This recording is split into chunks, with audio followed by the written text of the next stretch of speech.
Hi යාළුවනේ. ඉතින් පිළිගන්නවා ඔයාලව අදත් මధు වැන්නුවා YouTube channel එකකින්. ඔන්න අද නම් කෑම රෙසිපි එකක් නෙමෙයි අපි අරගෙන ආවේ. බලන්නකෝ අද කෑම රෙසිපි එකකින් මිදිලා වෙනස්ම අත්දැකීමක් ඕගොල්ලන්ට දෙන්නයි අපි හදන්නේ.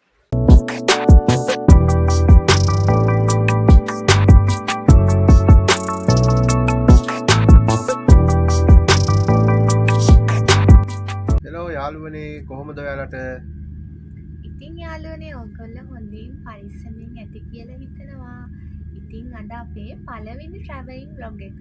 ඉතින් අද අපි ඔයගොල්ලන්ව එකගෙන යන්න හදන්නේ ලස්සන වගේම වටිනා පූජනීය ස්ථානයකට. ඉතින් අපි මවුන්ට් ලැවේනියා ස්ටේෂන් එකකින් දැන්ක ෆස්ට් ක්ලාස් දුම්රිය මැදිරියකට.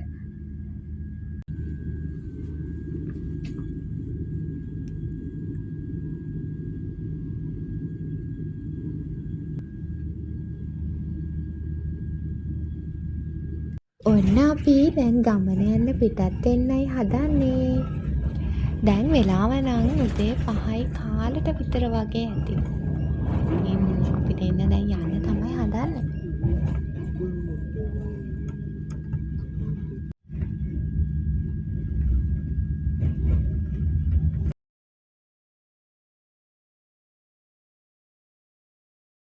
ඉතින් තාම කිව්වේ නෑනේ කොහෙද අපි යන්නේ කියලා.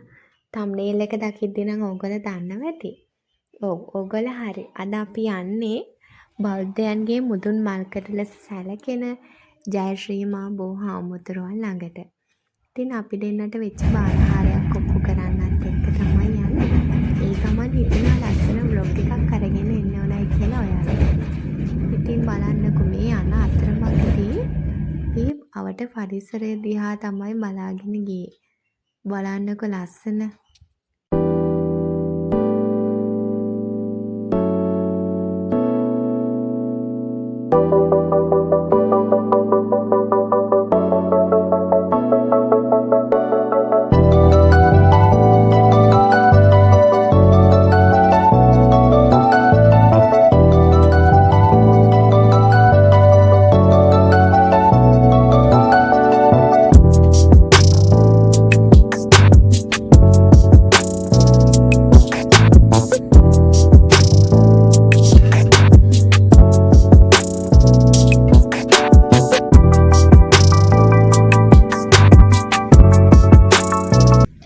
ජයශ්‍රී මා බෝ හාමුදුරුවෝ වැඳ පුදා ගන්න ඉන්න ඔයාලට අනුරාධපුර ස්ටේෂන් එකෙන් බැහැපු ගමන්ම මළුවටම යන්න බස් සේවාවකුත් තියෙනවා.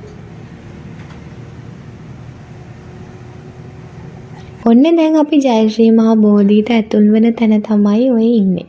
ඉතින් අපි මල් හඳුන්කූරු පොල් තෙල් ඒ වගේම බෙහෙත් ඖෂධ ඒ වගේ දේවලුත් අරගෙන මේ ජයශ්‍රී මා බෝධීන් වහන්සේ වැඳ පුදා ගන්න තමයි දැන් යන්න හදන්නේ. ඉතින් මේ පරිසරයත් හරිම ලස්සනයි. එදා අනුරාධපුර නගරයට නම් චුට්ටක් වහින දවසක්. ඉතින් බැස්ස කියලා නැහැ. ගොඩාක් ජනකාය මේ ජයශ්‍රී මා බෝධි හාමුදුරුවන් ළඟට වැඳ පුදා ගන්න ඇවිල්ලා ඉන්දියා.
ඉතින් අපි ජයශ්‍රී මහ බෝධීන් වහන්සේ වැඳලා රුවන්වැලි සෑ රජුන් ගාවට තමයි යන්න හැදුවේ.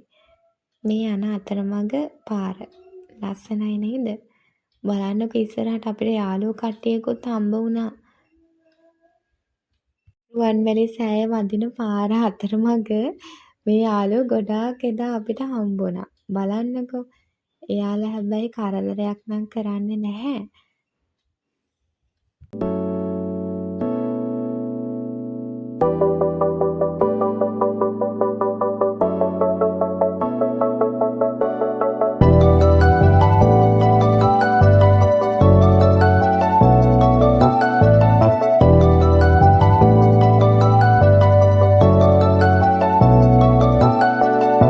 ඉතින් මේ රුවන්වැලි සෑ චෛත්‍ය රාජායන් වහන්සේ උසින් අඩි 338ක් විතර වෙනවා.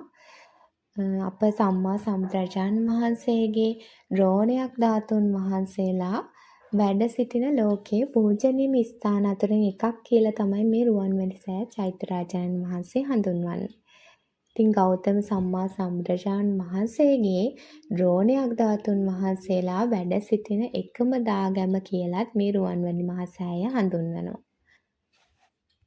ඉතින් දුටුගැමුණු මහ රජතුමා විසින් මේ රුවන්වැලි මහා චෛත්‍යය ඉදිකර බවට තමයි ඓතිහාසික මූලාශ්‍රවල සඳහන් වෙන්නේ. ඉතින් යන තැනම ඉස්සරහා කකුල් හෝදගන්න පොඩි දිය පහරක් එන විදියට හදලා තියෙනවා.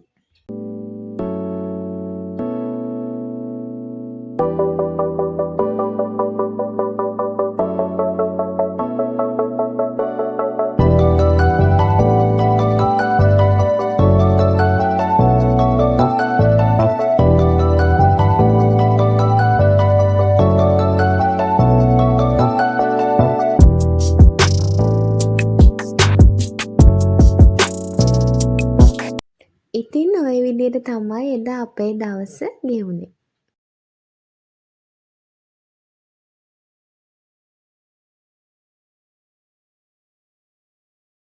ආයිමයි. ඉතින් අද අපේ travel vlog එකේ අවසානයේ තමයි අපි ඇවිල්ලා තියෙන්නේ. ඉතින් අද අනුරාධපුර නගරේ වෙලා ටිකක් වහිනවා. ඉතින් අද අපේ train එක තියෙන්නේ 4යි ගානට. ඉතින් දැන් අපි ස්ටේෂන් එකට ඇවිල්ලා තියෙන්නේ වැස්ස නිසා කොහෙවත් ඇවිදින්න යන්න ටිකක් අමාරුයි. ඒකින්ද අපි ආයි vlog එකකින් හම්බෙමු. ඉතින් අපි ගිහින් එන්න. මధුවෙන්නවා YouTube channel එක මතක ඇතුව subscribe කරලා තියාගන්න.